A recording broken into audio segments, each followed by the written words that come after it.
मंगळवेढा ते सांगोला जाणारे रोडवर मंगळवेढा तालुक्याच्या हद्दीत hotel Dnyaneshwar lodge and boarding या ठिकाणी लॉजचा मालक अविनाश येडगे हा कुंठणखाना चालवित असल्याची गुप्त बातमीदारामार्फत खात्रीशीर माहिती समजली।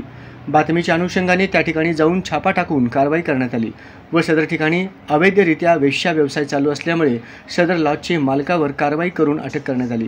त्यानंतर सदर आरोपीतर्फे पंढरपूर येथील जिल्हा व सत्र न्यायालयामध्ये जामीन अर्ज दाखल करण्यात आला। सदर आरोपीच्या वकिलांनी सदर फिर्यादीमधील त्रुटी विसंगती कोर्टाच्या निदर्शनास योग्य त्या पुराव्यानिशी आणून दिल्यानंतर आरोपींच्या वकिलांचा युक्तिवाद ग्राह्य धरून सदर आरोपीस जामीन मंजूर केला। यात आरोपीतर्फे प्रामुख्याने ॲडव्होकेट दत्तात्रय नवनाथ सरडे, ॲडव्होकेट गणेश शिंदे यांनी काम पाहिले। लेंडवे चिंचाळे तालुका मंगळवेढा येथील हॉटेल ज्ञानेश्वरी लॉज येथे सोलापूर येथील अनैतिक मानवी वाहतूक कक्षामधील पथकाने छापा मारून सदर ठिकाणी बेकायदेशीररित्या वेश्या व्यवसाय करत असल्याबाबत यातील आरोपी अविनाश विष्णू येडगे याच्या विरुद्ध मंगळवेढा पोलीस स्टेशन येथे गुन्हा दाखल करण्यात आला होता।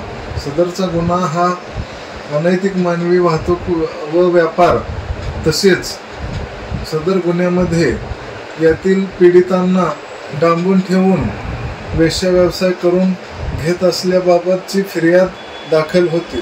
त्याप्रमाणे सदर आरोपीतर्फे पंढरपूर येथील जिल्हा व सत्र न्यायाधीश यांचे न्यायालयामध्ये जामीन मिळण्यासाठी अर्ज दाखल केला होता।